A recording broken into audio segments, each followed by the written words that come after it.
Hey, what's up? We are here at Arizona Stadium. The Arizona Wildcats losing their home opener to the BYU Cougars 28-23. I'm Justin Spears here with Michael Lev. And Michael, an interesting game tonight. Usually, you know, heading into tonight's game, it was a lot of positive vibes around this team. It almost seemed like Arizona couldn't lose tonight. That's what it was kind of like. Felt that way, right? It felt like that going into today.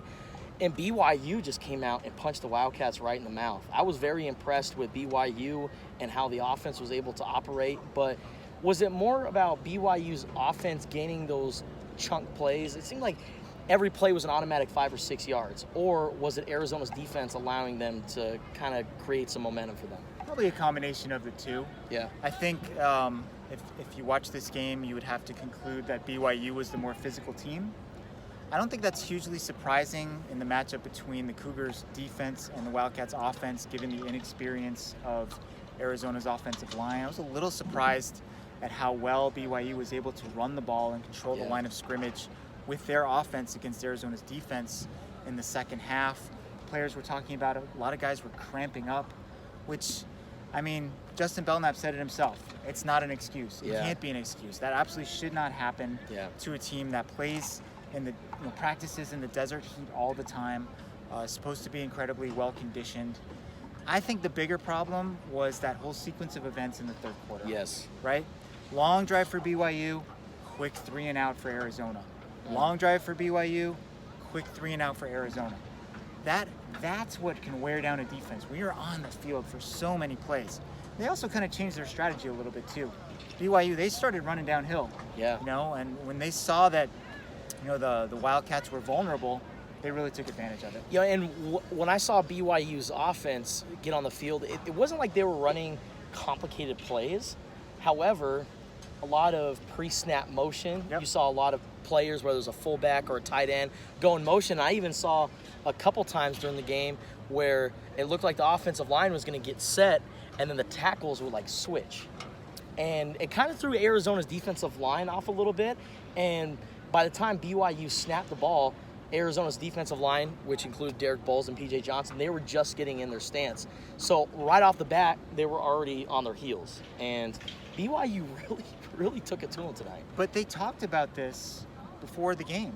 Kevin Sumlin said on Monday they do a lot of shifts. Yeah. They do a lot of trades. I wasn't sure what he meant, but I think he's talking about guys just kind of swapping spots. Yeah. Right?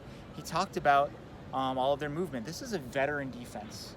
Tons of returning starters, familiarity with the system.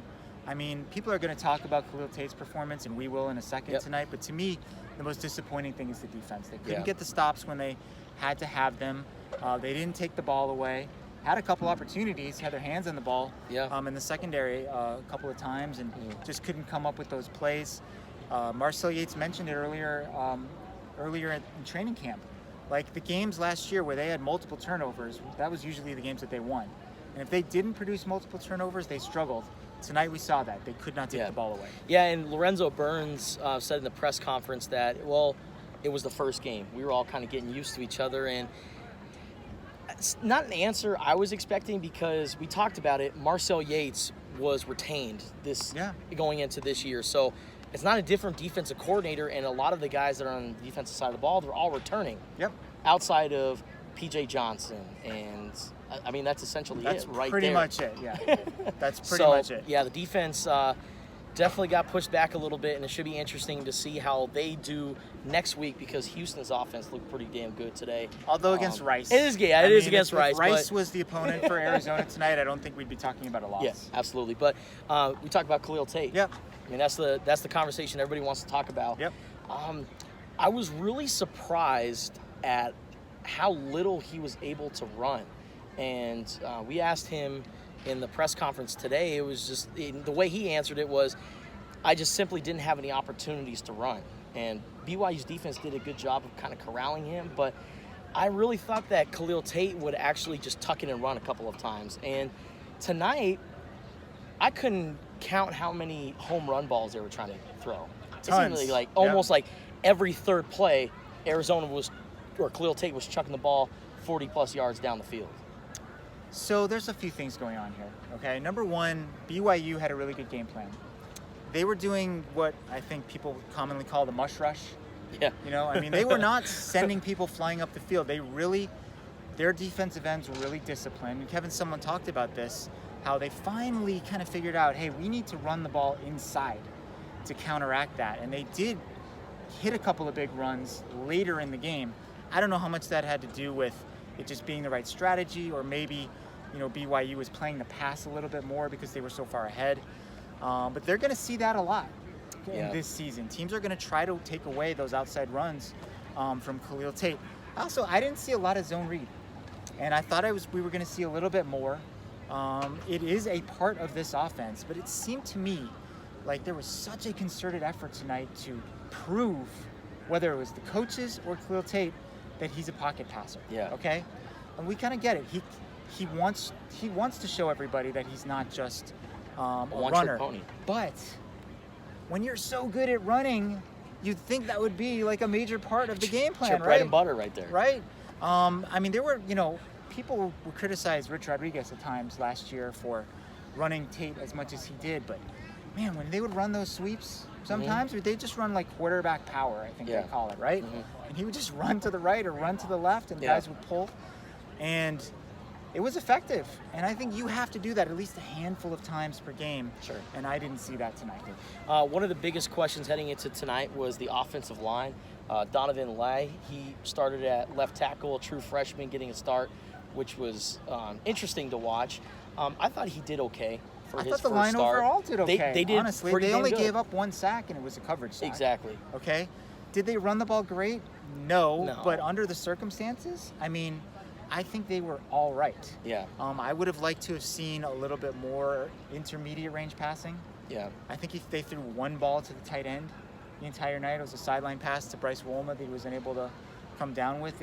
Tight ends weren't really part of the game plan. That was a little disappointing to me. But before we close this out, Justin, like overall, right? Overall, like what does this mean?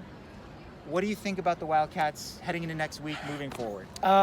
Tonight is definitely concerning for Arizona. I'm not saying that we should all sit here and push the panic button, because it is only one game. You can easily bounce back. And if you have a win against a very talented Houston team, like you said, they played Rice, but they did look good. They did look good. They're good, and they had that Oliver. Exactly. So if you couldn't run against BYU, and now you're facing a defensive line led by Ed Oliver, stands to reason that's going to be an issue, right? I mean, Arizona has a lot to work on. They got to go back to the drawing boards. Maybe Noel Mazzoni, the offense coordinator, maybe he didn't want to show off everything that he had up his sleeve tonight. Maybe he's got more in the back pocket that he's going to show off against Houston. That could also be another possibility, but very concerning for the Wildcats. Don't push the panic button. It's still a long season. Here's what I think. I think they're still in the figuring out process. Yeah. Especially with the offense. Sure. They talked throughout the offseason about, we're going to cater our offense to what the quarterback does best. I didn't necessarily see that tonight, and I feel like they're going to review it. They're going to make some adjustments. They're going to have it a little bit more, not exactly like last year, but maybe some certain elements of last year. Maybe some little more quarterback draw, quarterback power, occasional zone read. The things that Khalil Tate did really well, and also set up a lot of those long passing plays. They went deep a bunch last year too, but it was almost always one-on-one coverage, or the guy was running wide open because they had established the run so well earlier in the game. Should be interesting to see how the Arizona Wildcats bounce back.